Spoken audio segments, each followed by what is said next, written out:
Ahí estoy.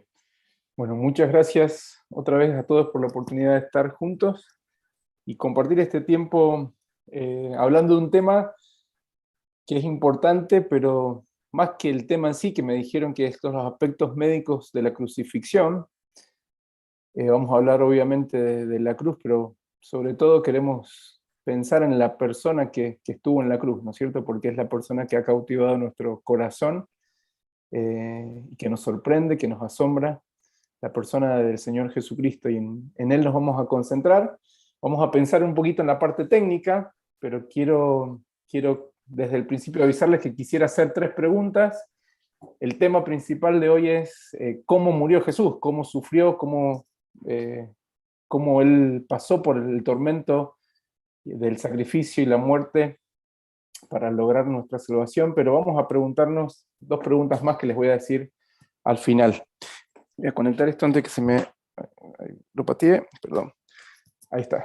Entonces, empezamos este tiempo pensando en el Señor Jesucristo. La Biblia describe al Señor Jesucristo en el capítulo 53 de Isaías como un varón de dolores experimentado en quebranto, ¿no es cierto? Y el tema que nos han pedido hoy para compartir es justamente esta explicación un poquito técnica de qué pasó en el Señor Jesucristo, en su cuerpo, cómo Él vivió eh, la crucifixión. Entonces vamos a comenzar leyendo la palabra de Dios. Si tenés ahí tu Biblia, te invito a que la tengas a mano. Vamos a leer algunos pasajes en la Escritura, y es muy interesante porque la Biblia entera habla desde el Génesis hasta el Apocalipsis de la historia, eh, cuyo elemento principal es la cruz, ¿no es cierto?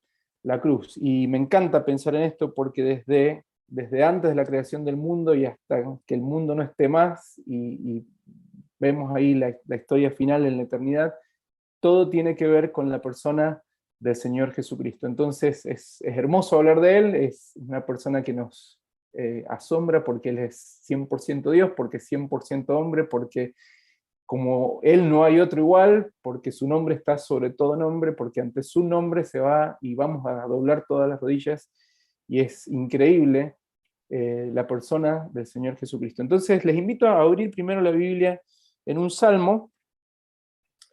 Vamos a empezar en el Salmo 22, y este salmo tiene que ver un poquito con cómo responder a esta pregunta, cómo sufrió, cómo murió el Señor Jesús. Yo creo que están ustedes leyendo, según entendí bien, un libro que se llama Más que un rabino, que se está sirviendo como guía para estos temas, creo que es así, y es muy interesante, es un libro hermoso, que tiene mucho para sacar, así que si lo tienen es importante que puedan seguir y estudiarlo con profundidad. Pero basados en la Escritura, vamos a empezar ahí, capítulo 22 del libro de Salmos. Empieza con una de las frases que el Señor desde la cruz repite, y dice ahí: Dios mío, ¿por qué me has desamparado? ¿Por qué estás tan lejos de mi salvación y de las palabras de mi clamor? Dios mío, clamo de día y no respondes, y de noche y no hay para mí reposo. Pero tú eres santo, tú que habitas entre las alabanzas de Israel. En ti esperaron nuestros padres, esperaron y tú lo libraste. Clamaron a ti y fueron librados, confiaron en ti y no fueron avergonzados. Versículo 6: Mas yo soy gusano y no hombre, oprobio de los hombres y despreciado del pueblo. Todos los que me ven me escarnecen, estiran la boca, menean la cabeza diciendo: se encomendó a Jehová, líbrele él, sálvele, puesto que en él se complacía. Después saltamos al versículo 12, dice: me han rodeado muchos toros, fuertes toros de Basán me han cercado, abrieron sobre mí su boca como león rapaz y rugiente, he sido derramado como aguas, y todos mis huesos se descoyuntaron, mi corazón fue como cera, derritiéndose en medio de mis entrañas. Versículo 15, como tiesto se secó mi vigor, y mi lengua se pegó a mi paladar, y me has puesto en el polvo de la muerte. Porque perros me han rodeado, me han cercado cuadrilla de malignos, horadaron mis manos y mis pies. Contar puedo todos mis huesos. Entre tanto, ellos me miran y me observan. Repartieron entre sí mis vestidos y sobre mi ropa echaron suertes. Vamos entonces también a Isaías capítulo 53, que lo tenían ahí antes. Isaías capítulo 53. especialmente los versículos 3, vamos a leer hasta el 7. Dice: despreciado y desechado entre los hombres, varón de dolores, experimentado en quebranto, y como que escondimos de él el rostro, fue menospreciado y no lo estimamos. Ciertamente llevó él nuestras enfermedades y sufrió nuestros dolores, y nosotros le tuvimos por azotado y por herido de Dios y abatido. Mas él, herido fue por nuestras rebeliones, molido por nuestros pecados, el castigo de nuestra paz fue sobre él, y por su llaga fuimos nosotros curados. Todos nosotros nos descarriamos como ovejas, cada cual se apartó por su camino, mas Jehová Dios cargó en él el pecado de todos nosotros. Angustiado él y afligido, no abrió su boca, como cordero fue llevado al matadero, y como oveja delante de sus trasquiladores enmudeció y no abrió su boca. Este pasaje profético del profeta Isaías, hablando del Señor Jesucristo, nos describe un poquito el sufrimiento y el dolor que el Señor vivió en esos últimos días de su vida, en esa última Pascua, esa última semana de su pasión y muerte, cuando Él fue, si recuerdan ahí, no tenemos tiempo para leer ahora todos los versículos de los Evangelios, en Mateo capítulo 27, en Lucas capítulo 22, desde el 21 en adelante, en Marcos también, en el capítulo 15, y Juan a partir del capítulo 18, esa última semana del Señor Jesús, donde Él en la última cena comparte con sus discípulos, y es la última comida que Él tiene, ¿no es cierto? Y desde ese lugar alto, ese aposento alto, se va a un lugar tan especial como era el Monte de los Olivos, y específicamente dentro de ese monte, esa elevación ahí, hay un lugar que se llama el huerto de Getsemaní, significa ahí la prensa, ¿no es cierto?, del aceite, donde se generaba el aceite, y es el lugar donde el Señor empieza su gran sufrimiento. El libro de Lucas, en el capítulo, si pueden ir ahí, Lucas capítulo 22, es un pasaje que desde chiquito me llamaba mucho la atención, porque hay algo muy interesante cuando Jesús está en el huerto ahí de Getsemaní. Él está con sus discípulos. Recuerdan que él les había llevado específicamente a 3 discípulos, les había pedido que lo acompañaran, que oraran con él, y les pide en el versículo 40, dice: orad que no entréis en tentación, y él, dice, se apartó de ellos a distancia como un tiro de piedra, y puestos de rodillas oró diciendo: Padre, si quieres, pasa de mí esta copa, pero no se haga mi voluntad sino la tuya. Y se le apareció un ángel del cielo para fortalecerle, y estando en agonía, oraba más intensamente, y era su sudor como grandes gotas de sangre que caían hasta la tierra. Cuando se levantó de la oración, vino a sus discípulos, los halló durmiendo a causa de la tristeza, y les dijo: ¿por qué dormís? Levantaos y orad, para que no entréis en tentación. Hay un montón de pasajes que podríamos leer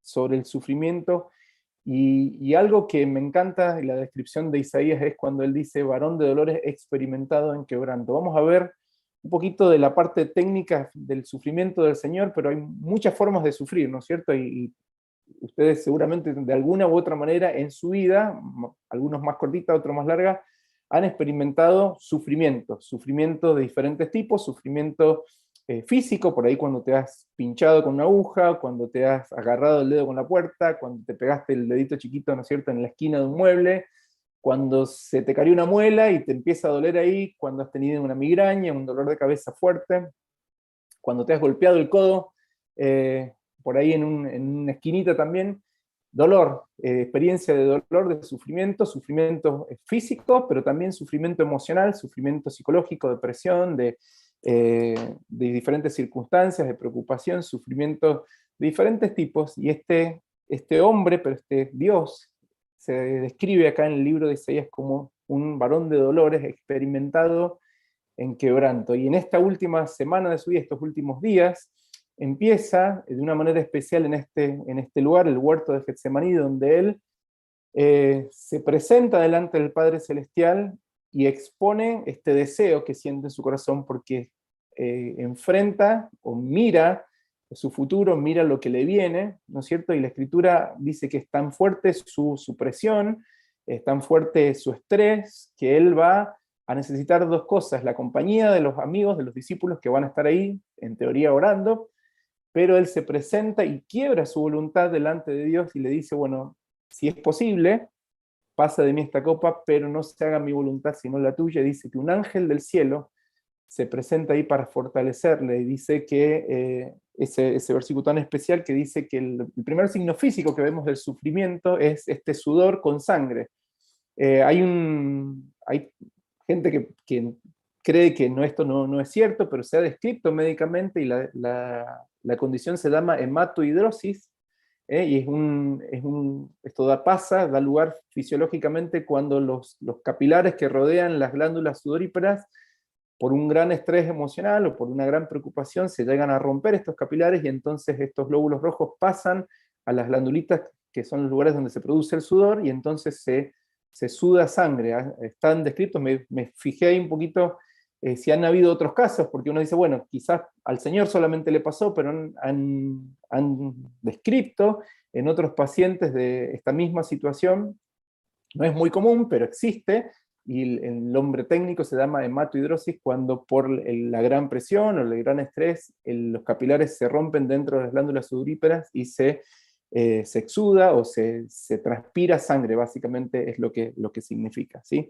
Entonces ahí empieza el Señor en ese momento de gran presión, donde Él, viendo lo que va a venir en las próximas horas, somete su voluntad al Padre Celestial, ora pidiéndole al Señor que se haga su voluntad, se dispone a este esfuerzo, ¿no es cierto? Aparece un ángel del cielo para fortalecerle, y luego en estos próximos minutos aparece uno de los dolores más que él estaba dispuesto, pero ¿no es cierto?, a la traición de un propio discípulo, donde Judas aparece con la turba, besa al Señor, ¿no es cierto?, y él le dice, amigo, ¿a qué vienes? Sin embargo, lo llevan al Señor, lo arrestan, y tenemos después en los evangelios la descripción de todos los eventos que fueron llevando al Señor a la cruz, ¿no es cierto? El primer evento entonces es esta traición, este dolor emocional del Señor, este estrés sabiendo de lo que venía.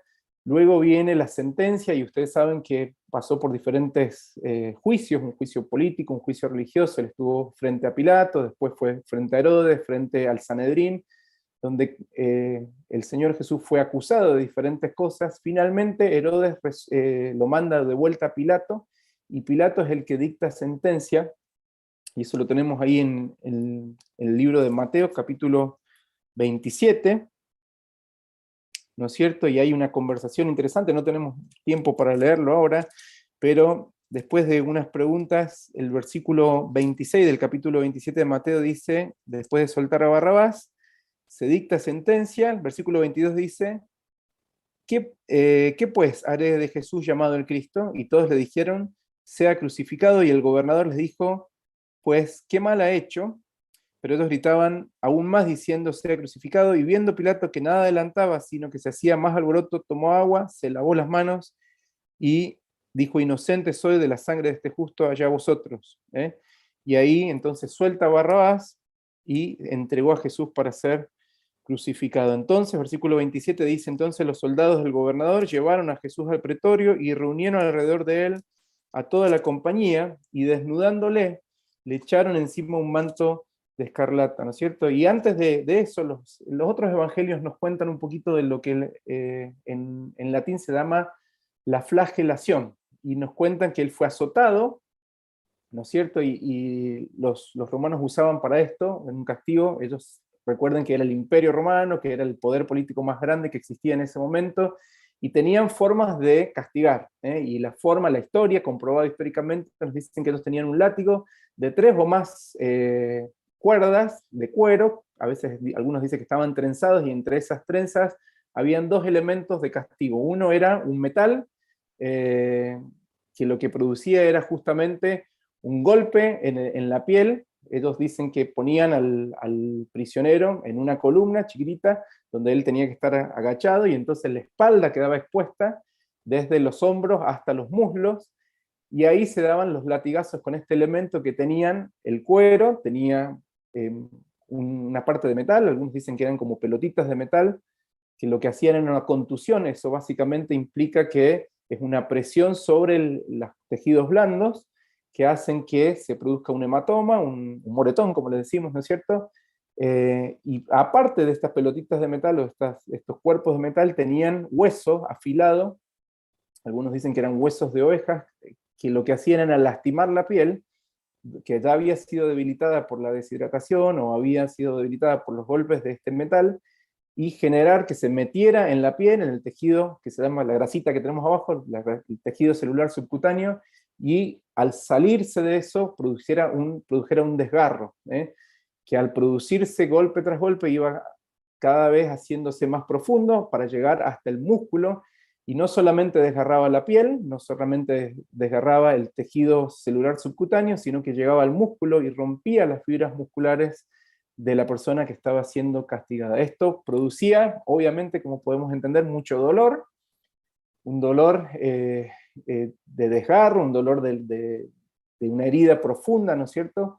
Esto activa en la persona las terminaciones nerviosas, no solamente de la parte superficial, sino un dolor mucho más profundo, y algunos decían que el dolor era tan grande que los castigados muchas veces perdían la vida en este proceso de la flagelación. En el caso del Señor Jesús, fue castigado de esta manera, su cuerpo fue lastimado, su piel, su tejido celular subcutáneo, sus músculos es lastimado de esta manera, y esto, como cualquier herida, si te has cortado alguna vez, produce no solamente sangrado, sino la pérdida de mucho líquido, ¿no es cierto? No solamente sangre, sino suero, plasma, que hace que el paciente, en este caso el Señor Jesús, fuera empezando a deshidratarse.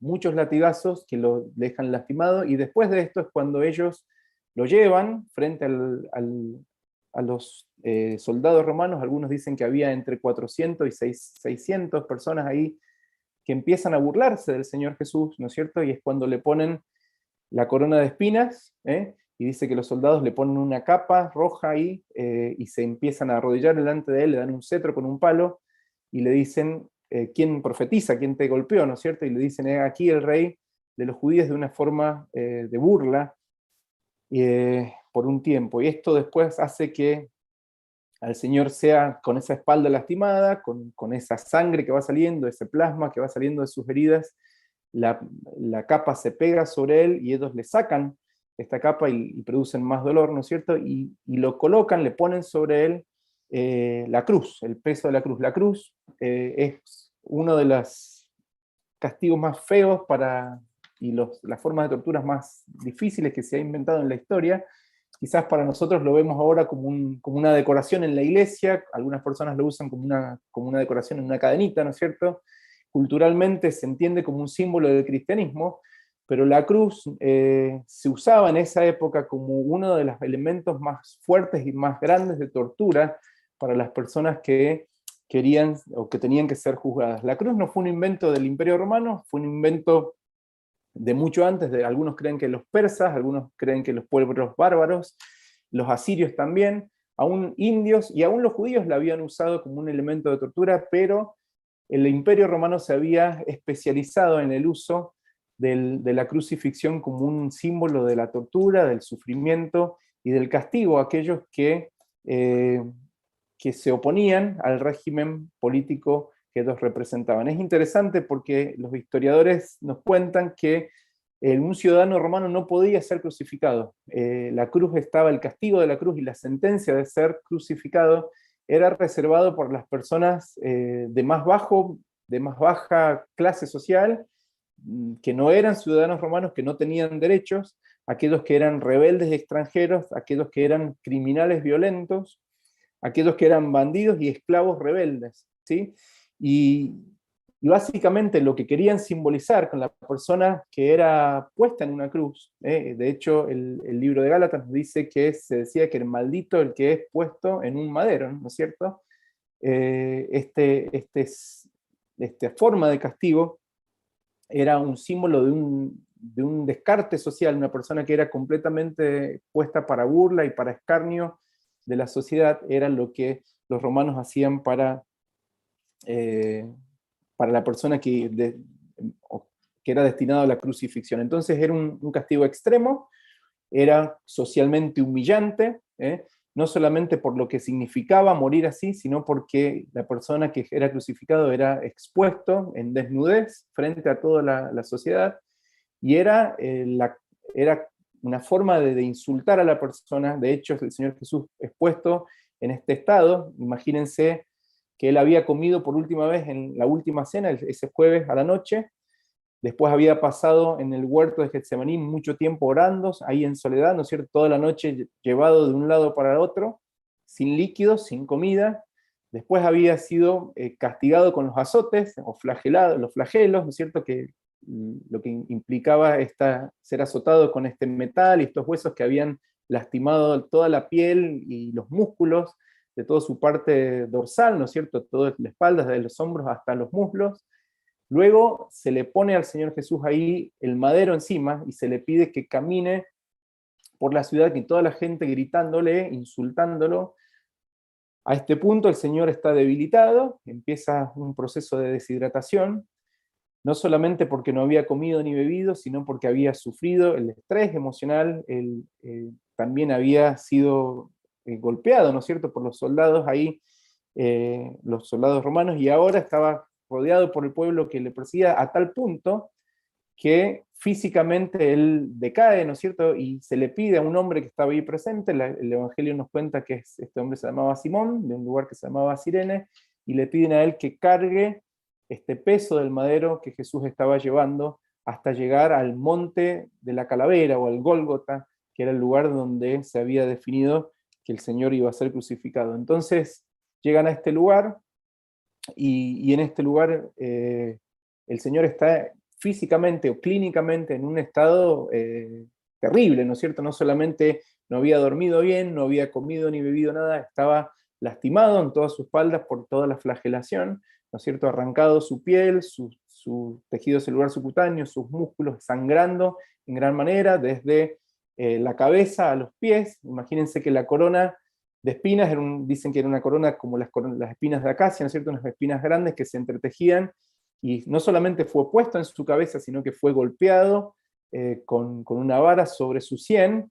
Esto, al clavar las espinas, ustedes han tenido quizás un dolor de muela, es uno de los dolores más feos que hay porque no se va, no sé si les ha pasado eso, es horrible cuando te han tenido que hacer un tratamiento de conducto, y ese dolor que es como una aguja que penetra, ¿no es cierto?, es la estimulación de un nervio que está en nuestra parte frontal aquí de la cara, el nervio trigémino, que tiene 3 ramas, se llama trigémino, tiene 3 ramas que dan sensibilidad a todo el rostro, ¿no es cierto? Y por la parte de atrás hay otro nervio que es el occipital mayor, y justamente cuando la espina es clavado, estimula y irrita estos nervios que producen un dolor tremendo, ¿no es cierto?, en todo el cuerpo, en todo el rostro, ¿no es cierto?, la cabeza se va para atrás también, a la nuca, a los hombros, y después de los hombros hacia atrás todo el dolor que había sido provocado por la laceración y los látigos de esta manera. Sin embargo, el Señor camina llevando el peso de la cruz hasta que por su deshidratación, por su cansancio, se deja caer, y ahí aparece Simón, llevan finalmente el madero hasta el monte Calvario,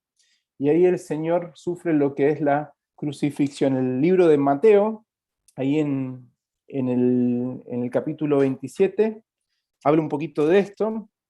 Dice ahí el versículo 27, entonces los soldados del gobernador llevaron a Jesús al pretorio y reunieron alrededor de él toda la compañía, y desnudándole le echaron encima un manto de escarlata y pusieron sobre su cabeza una corona tejida de espinas y una caña en su mano derecha, e hincando la rodilla delante de él le escarnecían diciendo: salve, el rey de los judíos, y escupiéndole tomaban la caña y le golpeaban en la cabeza. Después de haberle escarnecido le quitaron el manto, y con eso implica que también se había pegado ahí la piel, ¿no es cierto?, y los tejidos, y eso vuelve a producir dolor, y le llevaron para crucificarle. Ahí cuenta un poquito de Simón de Cirene, el versículo 32 y 33.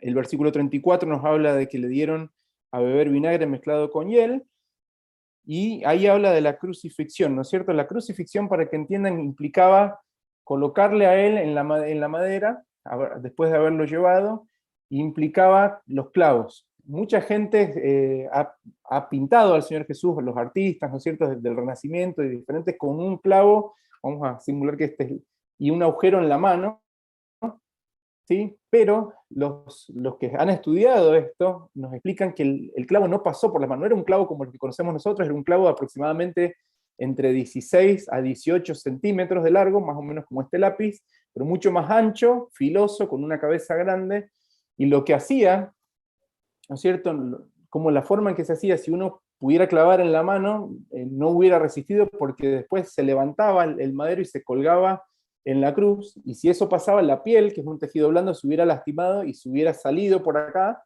entonces el clavo no iba en la mano, sino que iba en la muñeca, ¿sí? En la muñeca donde tenemos estos dos huesitos, el cúbito y el radio, que finalmente 8 huesitos acá en la muñeca, que por ahí no sabías, pero tenés 8 huesitos, tenemos huesitos acá en la mano, y entonces el clavo pasaba entre medio, y estos huesos que están acá aseguraban que el clavo no se zafara, y que el preso no cayera de la cruz, ¿sí? Ahora, es muy interesante, porque justo entre medio de acá pasa un nervio que conecta el cerebro, ¿no es cierto?, con toda la parte sensitiva del miembro superior, y acá el nervio se llama el nervio mediano, porque va por el medio, y da sensibilidad a la mano, ¿no es cierto? No sé si les ha pasado con lo del dolor de muela, pero cuando han ido alguna vez a un dentista y te tienen que poner anestesia, y a veces tienen que decir, te dicen, bueno, vamos a inyectar el nervio, es uno de los dolores más fuertes que se puede sentir, ¿no es cierto? Después viene la anestesia, pero en ese momento esa sensación de electricidad, de dolor punzante, es lo que se siente cuando uno se lastima un nervio. Es lo mismo cuando te golpeas el codo, cuando pasás, no sé si te ha pasado, y ahí accidentalmente te golpeas acá el nervio cubital, y se siente como una electricidad que corre, ¿no es cierto?, por todo el miembro superior. Ese tipo de dolor, pero no instantáneo como de un solo golpe, sino un dolor permanente, es lo que Jesús sintió cuando el clavo penetra justo rompiendo el nervio mediano. Es un dolor que se va no solamente a la mano, sino que se extiende por todo el miembro superior hacia la columna, y de la misma manera al clavarle los pies. Algunas personas piensan que el dolor era tan importante, y algunos médicos han pensado que si una persona pudiera, se hubiera quitado la vida, porque es como una oleada de dolor sumado a todo lo que él ya venía sufriendo, ¿no es cierto? Un dolor físico, un dolor emocional, un dolor psicológico, pero este dolor físico es un dolor extremo, y estaba diseñado por las personas que usaban la crucifixión de esta manera, para hacer doler, para realmente castigar a la persona que estaba siendo crucificado. El Señor no se opone, el Señor pone su mano, se deja clavar las manos, se deja clavar los pies, y queda colgado ahí en la cruz. No solamente con su espalda lastimada y toda su parte posterior lastimada, no solamente con su cabeza clavada por las espinas, sino con sus manos y sus pies clavados, con este dolor punzante, dolor tan importante. Es muy interesante porque leyendo eh, hay una palabra, no se podía describir el dolor, y entonces se inventa una palabra para mostrar la intensidad del dolor, y dice excruciante, un dolor excruciante, como la palabra significa que sale de la cruz. Ese sentido de un dolor insoportable es lo que básicamente el Señor sentía. Pero el dolor no se acabó ahí, sino que al estar colgado el Señor de la cruz, como cualquier otro de los hombres que estaban crucificados, una de las formas de muerte, y por qué se usaba esta forma de tortura, era porque la persona que llegaba en esta condición, su cuerpo quedaba estirado, colgando de sus brazos, ¿no es cierto?, y apoyado ahí en los pies, y esto producía, por un lado, estiramiento de los miembros, por eso se cumple lo que estaba profetizado ahí en el Salmo 22, que dice, se descoyuntaron mis huesos. Algunos creen que al estirarse los brazos en la cruz, los brazos del crucificado se abrían por lo menos 16 centímetros, se estiraban, haciendo que el húmero se saliera de su lugar, ¿sí?, y tuviera lo que se llama una luxación, o que se llama un hombro dislocado de los dos lados, y al estar colgado de esta manera impedía una correcta respiración. Entonces la persona colgada de una cruz no podía respirar, ¿sí? Imagínense no solamente la posición incómoda, sino que la persona estaba lastimada previamente, estaba sin comer, el Señor Jesús sin comer, sin tomar, en deshidratación por todo el líquido que había perdido por la transpiración, por el sangrado de las heridas, por la flagelación, y por el traslado y el esfuerzo de llevar el madero hasta el monte de la calavera, ¿sí?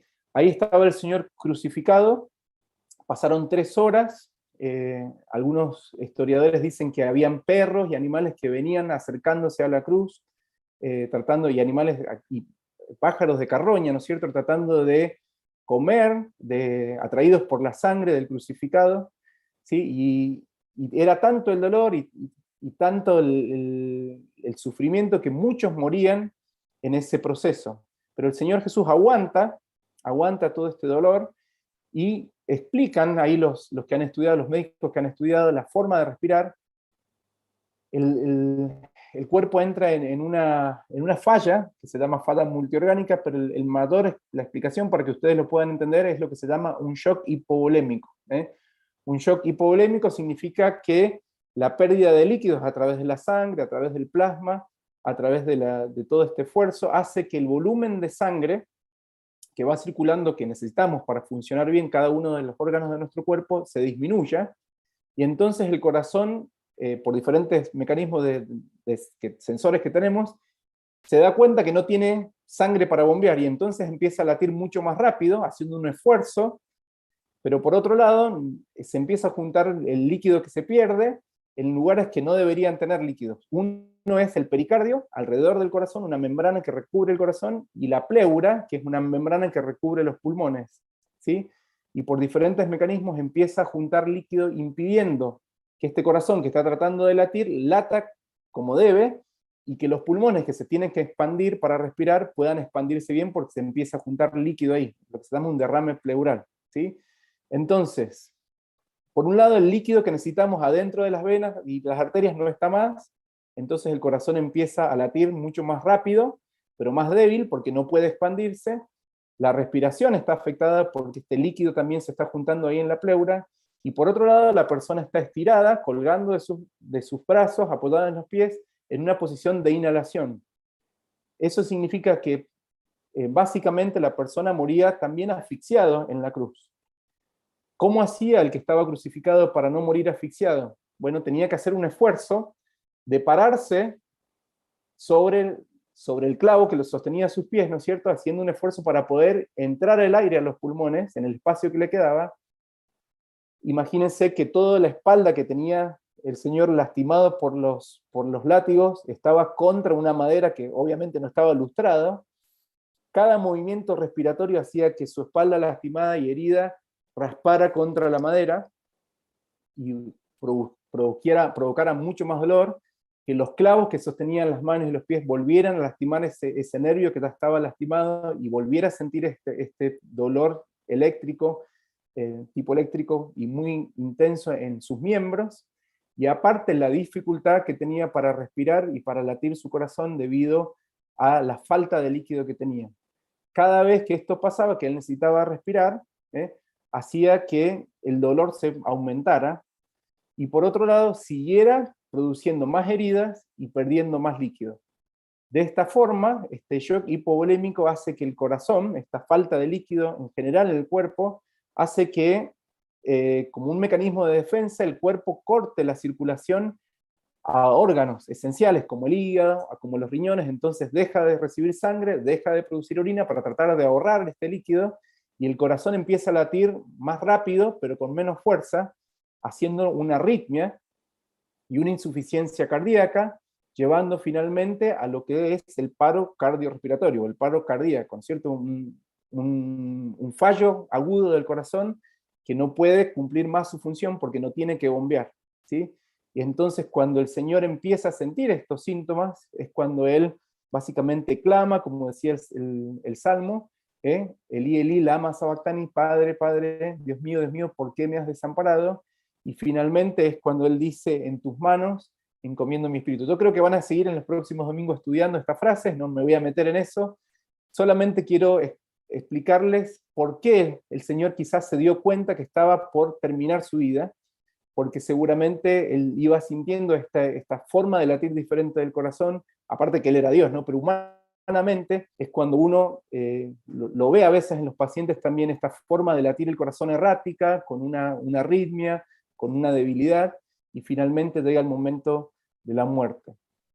En este momento, lo que los judíos hacían, los romanos, perdón, hacían era asegurarse de que la persona estuviera muerta, y nos cuentan los historiadores que era responsabilidad de los soldados romanos asegurarse que nadie escapara o que quedara vivo, y entonces para acelerar el proceso, si ya no había muerto por todo el dolor y por todo el sufrimiento, lo que hacían los soldados era quebrar los huesos, las piernas, para que la persona no pudiera elevarse para respirar y entonces moría más rápidamente por la asfixia. Sin embargo, había una profecía de que ningún hueso del Señor iba a ser quebrado. Entonces dicen que los soldados miraron al Señor Jesucristo, aparentemente muerto, y para comprobarlo, aparece un soldado romano con una lanza, y esta lanza, dice Juan, que él traspasa, ¿no es cierto?, al Señor, por eso también cumpliendo una profecía de Zacarías que dice, Mayarán al que traspasaron, y esta lanza pasa por el pulmón del Señor, llega al corazón, y dice Juan que salió sangre y agua. Y entonces uno dice, bueno, ¿cómo puede ser? También cuando uno era chico siempre me preguntaba, ¿cómo salió agua y sangre? Bueno, la explicación médica es justamente lo que les decía antes, este líquido que se juntaba alrededor del pulmón, este derrame pericárdico, este derrame pleural alrededor del pulmón y del corazón, hace que al sacar la lanza el soldado saliera este líquido claro, agua, ¿sí? Y sangre directamente del corazón del Señor, y eso demuestra médicamente que Jesucristo había muerto. Hasta ahí entonces nosotros llegamos, y seguramente después van a estudiar lo que el Señor dijo en la cruz, cómo hay gente que decía, bueno, quizás el Señor no murió, se desmayó, pero no hay forma médica de comprobar que el Señor Jesucristo no murió. Entonces eso es la explicación de cómo murió. Hay muchísimos detalles y quizás después del tiempo de preguntas puedan hacerlo, pero no solamente me quiero quedar en el cómo murió, hay varias explicaciones y podemos dar detalles médicos de eso, pero me gustaría hacer dos preguntas más, no solamente cómo el Señor murió, sino por qué es la segunda pregunta, por qué murió. Y lo leímos recién en Isaías, y si tienen ahí la Biblia pueden volver, Isaías capítulo 53, en un solo versículo dice, el versículo 5, mas él herido fue por nuestras rebeliones, molido por nuestros pecados, el castigo de nuestra paz fue sobre él, y por su llaga fuimos nosotros curados. Versículo 5 de Isaías 53. ¿Por qué el Señor murió? Dice ahí por nuestra rebeldía, dice ahí por nuestras rebeliones, por nuestros pecados, para lograr nuestra paz, y dice por nuestra enfermedad. Él fue y lo hizo por tomar nuestro lugar, por poder pagar nuestra culpa. También Hebreos capítulo 12, me encanta ese versículo porque dice que tenemos, hablando de mirar a Jesús, Hebreos capítulo 12, en el versículo 3, Hebreos 12, 3, dice así la palabra de Dios, considerad aquel que sufrió tal contradicción de pecadores contra sí mismos, para que vuestro ánimo no se canse hasta desmayar. Y fíjense, el versículo 2, el versículo anterior, lo pueden ver ahí. Dice ahí, puesto los ojos en Jesús, el autor y consumador de la fe, el cual por el gozo puesto delante de él, sufrió la cruz, menospreciando el oprobio, y se sentó a la diestra del trono de Dios. ¿Por qué murió Jesús? ¿Por qué Jesús fue a la cruz? Bueno, lo hizo por nuestros pecados, por nuestras rebeliones, lo hizo por el gozo, y uno dice, ¿qué gozo tenía Jesús en sufrir de esta manera? Bueno, él sabía que lo que él estaba haciendo voluntariamente era el precio que tenía que pagar por tus pecados, por el mío, y era la única manera para que vos y yo pudiéramos ser perdonados por Dios, y pudiéramos tener una relación con Dios, y pudiéramos tener una esperanza para el cielo. El plan de Dios se iba a cumplir si Él estaba dispuesto a sufrir en la cruz por vos y por mí. Entonces, ¿por qué murió Cristo? Murió para sustituirte, murió por nuestras rebeliones, por nuestros pecados, murió por el gozo y la alegría de cumplir lo que Dios le había pedido. Y también Romanos capítulo 5, versículo 8, es un versículo que por ahí conocés de memoria, y dice, mas Dios muestra su amor para con nosotros, en que siendo aún pecadores, Cristo murió por nosotros. A pesar de que nosotros somos pecadores, Cristo murió por nosotros, ¿por qué? Por amor. ¿eh? Entonces, la primera pregunta que tratamos de responder fue cómo murió, y está la explicación médica. La segunda pregunta es por qué murió. Este versículo me encanta porque dice, por amor. ¿Eh? Todo esto expresa el sentimiento más profundo de Cristo. Él estaba sabiendo que iba a sufrir de la manera más cruel de la historia, pero Él lo hizo por amor, a pesar de que nosotros éramos pecadores, por amor. Y la tercera pregunta, que con esto quiero terminar, no solamente cómo murió Jesús, sino por qué murió Jesús. Y la tercera pregunta es ¿para qué murió? Y uno dice, bueno, está bien, lo hizo por amor, pero la pregunta es ¿para qué? Y ahí en el libro de 2 Corintios hay un versículo que me encanta. Si lo puedes buscar, 2 Corintios, capítulo 5. Es hermoso ahí la palabra de Dios, entender. Dice ahí, versículo 14, 5:14, dice, porque el amor de Cristo nos constriñe, nos impulsa pensando esto, que si uno murió por todos, luego todos murieron, y por todos murió, para que los que viven ya no vivan para sí, sino para aquel que murió y resucitó por ellos. ¿Sabes una cosa? Dice ahí, ¿para qué murió Jesús? Para que los que viven, para que vos y yo que vivimos y que le hemos conocido, no vivamos para nosotros mismos, sino que vivamos para Él. Y esta es la meta que el Señor tenía, al morir.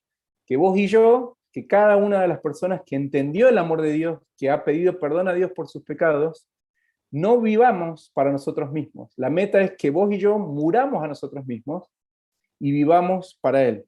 El método que él tiene para esto está en el versículo 17, también es muy conocido, dice, de modo que si alguno está en Cristo, nueva criatura es, las cosas viejas pasaron y todas las cosas han sido hechas nuevas. Y Cristo hace en el creyente, en el que cree y pone su fe en la persona de Jesús, una nueva creación. Y nos da una nueva naturaleza, una nueva vida en Cristo, que es diferente a cualquier otra cosa, y nos saca de la condenación y de la culpa del pecado y nos incluye en la familia de Dios para poder vivir de una manera diferente. Este es el método que él tiene, nos crea, hace una nueva creación, pero el apóstol Pablo sigue escribiendo y el versículo 18 dice, de 2 Corintios dice, y todo esto proviene de Dios, quien nos reconcilió consigo mismo en Cristo y nos dio el ministerio de la reconciliación, que Dios estaba en Cristo reconciliando consigo al mundo, no tomándoles en cuenta a los hombres sus pecados, y nos encargó a nosotros la palabra de la reconciliación. Entonces, en Cristo tenemos una meta, no vivir más para nosotros mismos, tenemos un método, una nueva creación, tenemos un nuevo ministerio. Somos ahora este ministerio de la reconciliación. Tenemos la tarea de tratar de hacer que la gente se ponga a cuentas con Dios. Tenemos un nuevo mensaje para dar, este mensaje de la reconciliación. Tenemos una nueva autoridad en la vida, una nueva majestad, dice ahí, así que somos embajadores en nombre de Cristo, como si Dios rogase por medio de nosotros, os rogamos en nombre de Cristo, reconciliados con Dios. Pues ya no vivimos para nosotros mismos, y como un embajador, ¿qué es un embajador? Es una persona que está representando a la autoridad máxima de un país o de un reino en otro lugar, y que cuya función en la vida no es sus gustos, sus planes, su idea, sino es representar al rey o a la autoridad, al presidente, en un país extranjero. Y este es el ministerio que nosotros hemos recibido, ser embajadores de Cristo, ¿sí? Y rogar a la gente, contar su mensaje a los que no le conocen. Y dice ahí, finalmente, el versículo 21, al que no conoció pecado, por nosotros lo hizo pecado, para que nosotros fuésemos hecho justicia de Dios en él. Y entonces, ahí tenemos el para qué. ¿Para qué murió Cristo en la cruz? Para que vos y yo no vivamos más para nosotros mismos, para que vos y yo seamos embajadores y representantes de Dios, para que vos y yo tengamos este ministerio de la reconciliación y podamos contar el mensaje del amor de Dios, de su gracia, que perdona cualquier pecado, que da una nueva vida, pero no solamente una nueva vida eterna para el cielo, sino una nueva vida acá en la tierra, y eso implica que nosotros muramos a nosotros mismos. Por eso el Señor Jesús, cuando les hablaba a sus discípulos, les decía este desafío tan grande: si alguno quiere venir en pos de mí, tome su cruz cada día, muera a sí mismo, tome su cruz cada día y sígame. Por eso, hermanos, ser un hijo de Dios, ser un verdadero discípulo, implica mucho más allá que entender el amor de Dios en la cruz, entender el sacrificio de Cristo en la cruz, su dolor, su pasión, su muerte, su resurrección. Implica más que creer, implica aceptar este regalo de gracia por Dios, tener la esperanza de la vida eterna, pero vivir de una manera diferente. Vivir como embajador, simplemente muriendo a nuestros propios deseos y anhelos y planes y aceptando lo que Dios tiene para nosotros. Esta cruz que él habla ahí, Jesús dice, bueno, si alguno quiere venir en pos de mí, si realmente me quiere seguir, tienen que aceptar la cruz. Y la cruz implica tres cosas: un sufrimiento extremo, como el que él vivió, una vergüenza extrema, porque todos lo humillaron y públicamente fue insultado, fue escupido, ¿no es cierto? Fue rechazado, y un rechazo social. Y si realmente queremos vivir la vida cristiana como Cristo pide, tenemos que estar dispuestos a estas tres cosas: al sufrimiento, a la vergüenza y al rechazo, pero sabiendo que tenemos una meta, que tenemos una vida eterna en el cielo, y que tenemos el poder en Cristo Jesús para vivir nuestra vida de una manera diferente. Entonces, dejo abierto, pero antes quisiera terminar orando, porque es un desafío enorme el que tenemos de entender el amor de Dios tan grande que llevó al Hijo de Dios a hacerse hombre, como estamos por pensar a fin de año, en la Navidad, pero no solamente a nacer como un hombre, sino a morir como este Cordero de Dios, que quita el pecado del mundo, que nos ofrece perdón de pecados, pero también una vida nueva. Por eso Cristo murió, pero también resucitó, para darnos el poder de una vida diferente. Vamos a orar y agradecer a Dios. Dios, gracias por la oportunidad que tenemos de leer tu palabra, y hay tanto más, Señor, para estudiar y leer. Gracias, Señor, porque Cristo estuvo dispuesto a quebrar su voluntad y hacer tu voluntad, Señor. Gracias porque desde la eternidad estaba en tu plan que el Hijo de Dios se hiciera hombre, Señor, y fuera a la cruz y sufriera de una manera increíble por cada uno de nosotros. Gracias, Señor, porque Él lo hizo por amor, para que nosotros pudiéramos ser parte de la familia de Dios, para que pudiéramos ser perdonados de nuestros pecados, para tener una vida eterna, pero también para tener una vida diferente. Ayúdanos, Padre, a entender esta realidad y a vivir, Señor, de una manera que te honre, que podamos estar dispuestos a sufrir, a ser rechazados, pero a compartir el mensaje que nos has dejado de tu amor y de tu gracia. Bendice la iglesia ahí en Formosa, bendice cada hermano, cada familia, para que pueda hacer una experiencia real en el diario vivir, Señor, de mostrar a Cristo en lo que hacen, en lo que dicen, en la forma de vivir y comportarse, y que muchos ahí en esa amada provincia puedan conocer de Cristo a través de sus propias vidas, Señor, y de la vida de la iglesia. Te agradecemos y te adoramos, Señor, por todo lo que has hecho por nosotros, y lo hacemos en el nombre de Cristo, el Señor Jesús. Amén. Amén. Gracias, Javier. No sé si hay alguna pregunta aquí. Me avisan. Mientras tanto, voy leyendo. Gustavo comparte en el chat y pone gran dolor que sufrió Jesús por nosotros, que hasta clamó a gran voz por el desamparo que sufrió por su padre.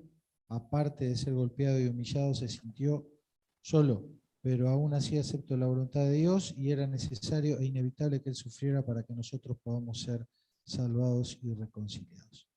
Y Javier Esgorbini nos comparte la frase de ese hermoso himno: ¿y qué podré yo darte a ti a cambio de tan grande don? Es todo pobre, todo ruin, toma, oh Señor, mi corazón. Muchas gracias. Yo quería preguntarte, Javier, porque lo mencionaste, pero como para resaltar, en breve estaremos teniendo una exposición sobre los argumentos de la resurrección, ¿no? Y la defensa de eso que muchas personas niegan. He experimentado solo un desmayo, del cual se hubiera recuperado y hubiera podido salir de la cruz con todo lo que sufrió. Hay lo que se llama, hay gente que piensa así, después seguramente van a hablar y estudiar un poquito más. En lo personal pienso que no, justamente por todo lo que el proceso que explicaba antes. Hay situaciones que pueden producir que una persona se desmaye por dolor, y hay diferentes, lo que se llama, bueno, Román va a saber y explicar mucho mejor los umbrales de dolor, ¿no es cierto? No todas las personas experimentan el dolor de la misma manera, algunos resisten más que otros, por diferentes mecanismos muy subjetivos de cada uno, pero hay personas que por el dolor pueden llegar a bajarse la presión y desmayarse. Está lo que se llama también la lipotimia, que es una baja de presión que hace que la conciencia se pierda y la persona caiga como desmayada, ¿no es cierto? Por diferentes razones que no vamos a explicar ahora.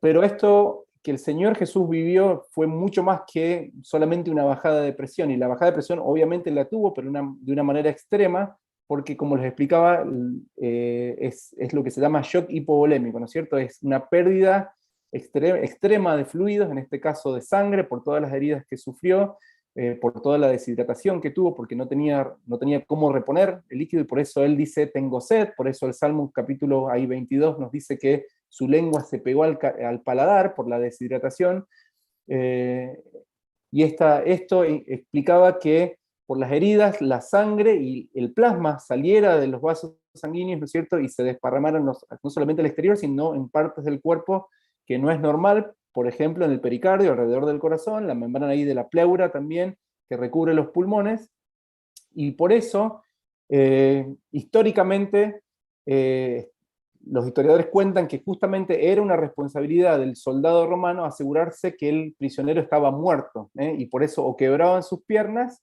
o en este caso, si pensaban que ya estaba muerto, para asegurarse, porque si no, pagaban con su propia vida del soldado.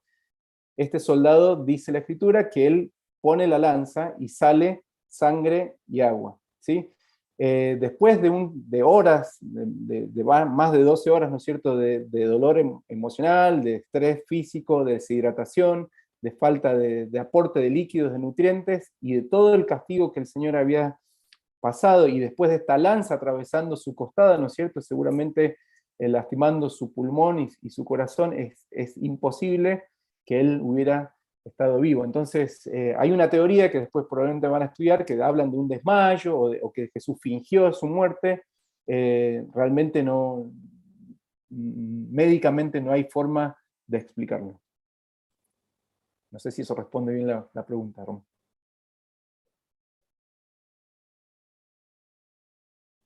Hola.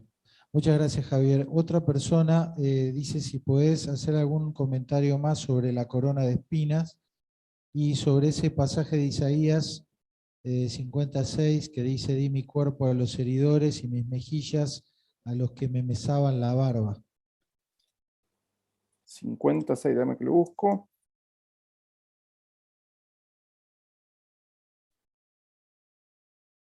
Bueno, ahí lo encontré.